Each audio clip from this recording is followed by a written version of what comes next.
ये विभाग को सामान्य जनों को अपना परिवार समझकर काम करेंगे तो आपको कभी थकान नहीं होगी। हमेशा आप नई ऊर्जा से भरे रहेंगे। साथियों, फील्ड पोस्टिंग के दौरान हम ये भी देखते हैं कि अफसरों की पहचान इस बात से बनती है कि वो एक्स्ट्रा क्या कर रहा है, जो चलता रहता है उसमें अलग क्या कर रहा है। आप भी फील्ड में फाइलों से बाहर निकल करके रूटीन से अलग हटकर अपने क्षेत्र के विकास के लिए, लोगों के लिए जो भी करेंगे उसका प्रभाव अलग होगा, उसका परिणाम अलग होगा। अगर उदाहरण के तौर पर देखें, आप जिन जिलों में ब्लॉक्स में काम करेंगे वहां कई ऐसी चीजें होगी, कई ऐसे प्रोडक्ट्स होंगे जिनमें एक ग्लोबल पोटेंशियल होगा, लेकिन उन प्रोडक्ट्स को, उन आर्ट्स को, उनके आर्टिस्ट को ग्लोबल होने के लिए लोकल सपोर्ट की जरूरत है। ये सपोर्ट आपको ही करना होगा, ये विजन आपको ही देना होगा। इसी तरह आप किसी एक लोकल इनोवेटर की तलाश करके उसके काम में एक साथी की तरह उसकी मदद कर सकते हैं। हो सकता है आपके सहयोग थे वो इनोवेशन समाज के लिए बहुत बड़े योगदान के रूप में सामने आ जाए। वैसे मैं जानता हूं कि आप सोच रहे होंगे कि सब कर तो लेंगे, लेकिन बीच में ट्रांसफर हो गया तो क्या होगा। मैंने जो टीम भावना की बात शुरू में की थी ना, वो इसीलिए ही थी। अगर आप आज एक जगह हैं, कल दूसरी जगह है, तो भी उस क्षेत्र में अपने प्रयासों को छोड़िएगा नहीं, अपने लक्ष्यों को भूलिएगा नहीं। आपके बाद जो लोग आने वाले हैं उनको विश्वास में लीजिए, उनका विश्वास बढ़ाइए, उनका हौसला बढ़ाइए। वहाँ पे खाली करके आए, उनको भी जहाँ है वहां से मदद करते रहिए। आपके सपनों को आपके बाद वाली पीढ़ी भी पूरा करेगी।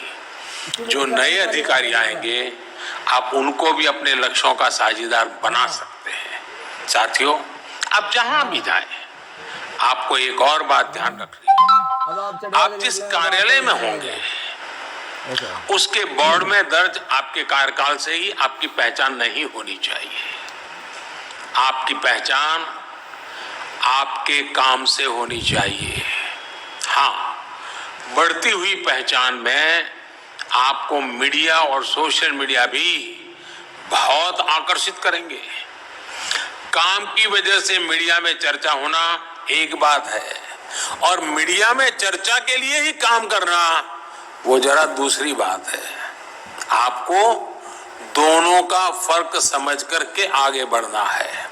आपको याद रखना होगा कि सिविल सर्वेंट्स की एक पहचान अनाम रह करके काम करने की रही है। आप पिछले आजादी के बाद के अपने कालखंड के देखिए, जो ओजस्वी तेजस्वी चेहरे कभी कभी हम सुनते हैं, अपने पूरे कार्यकाल में अनामी रहे हैं, कोई नाम नहीं जानता था। रिटायर होने के बाद किसी ने कुछ लिखा तब पता चला, अच्छा ये बाबू इतना बड़ा देश को दे करके गए हैं। आपके लिए भी वही आदर्श है। आपसे पहले के 4-5 दशकों में जो आपके सीनियर्स रहे, उन्होंने इसका बहुत अनुशासन के साथ पालन किया है।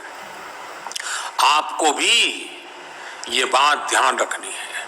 साथियों, मैं जब मेरे नौजवान राजनीतिक साथी जो हमारे विधायक है, हमारे सांसद है, उनसे मिलता हूं तो मैं बातों बातों में जरूर कहता हूं, और मैं कहता हूं कि दिखास और छपास ये दो रोग से दूर रहिएगा।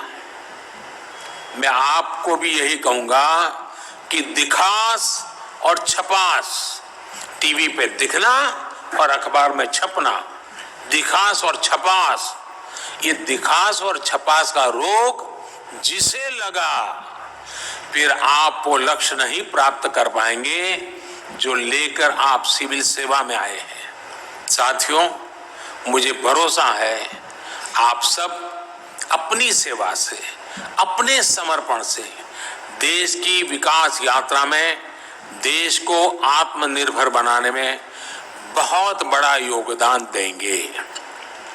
मेरी बात समाप्त करने से पहले मैं आप लोगों को एक काम देना चाहता हूं। आप करेंगे? सब हाथ ऊपर करें तो मैं मानूंगा कि आप करेंगे। सबके हाथ ऊपर होंगे क्या? करेंगे? अच्छा, सुन लीजिए। आपको भी वोकल फॉर लोकल अच्छा लगता होगा सुनना, लगता है ना? पक्का लगता होगा। आप एक काम करेंगे, आने वाले 2-4 दिन में आप अपने पास जो चीजें हैं जो रोजमर्रा के उपयोग में है, उसमें कितनी चीजें वो हैं जो भारतीय बनावट की है, जिसमें भारत के नागरिक के पसीने की महक है, जिसमें भारत के नौजवान की टैलेंट दिखती है, उस सामान का जरा एक सूची बनाइए। और दूसरी वो सूची बनाइए कि आपके जूतों से लेकर के सर के बाल तक क्या क्या क्या क्या विदेशी चीजें आपके कमरे में हैं, आपकी बैग में है, क्या क्या आप उपयोग करते हैं, जरा देखिए और मन में तय कीजिए कि ये जो बिल्कुल अनिवार्य है, जो भारत में आज उपलब्ध नहीं है, संभव नहीं है, जिसको रखना पड़े मैं मान सकता हूं, लेकिन ये 50 में से 30 चीजें ऐसी हैं वो तो मेरे लोकल अवेलेबल है।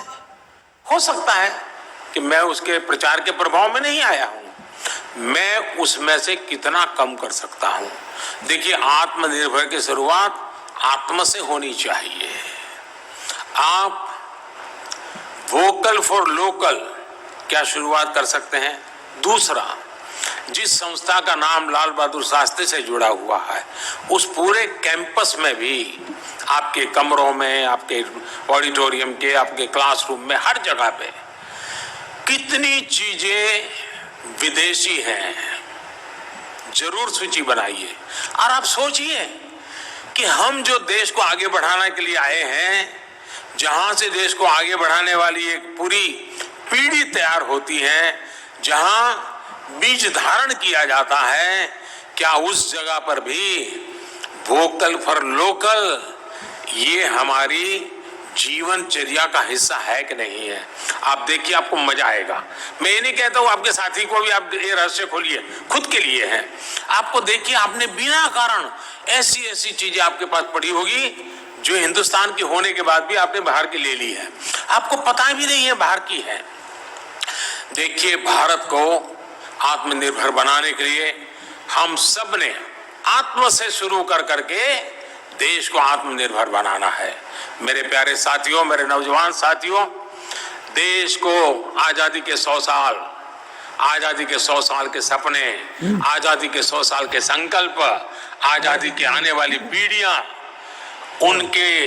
उनको आपके हाथ में देश सुपुर्द कर रहा है। देश आपके हाथ में आने वाले 25-35 साल आपको सुपुर्द कर रहा है।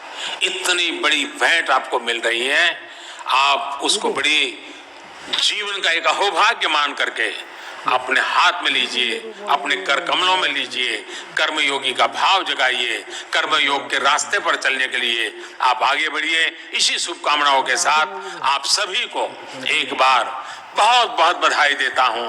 मैं आपका बहुत बहुत धन्यवाद करता हूं और मैं आपको विश्वास दिलाता हूं, मैं प्रति पल आपके साथ हूं, मैं पल पल आपके साथ हूं। जब भी जरूरत पड़े आप मेरा दरवाजा खटखटा सकते हैं।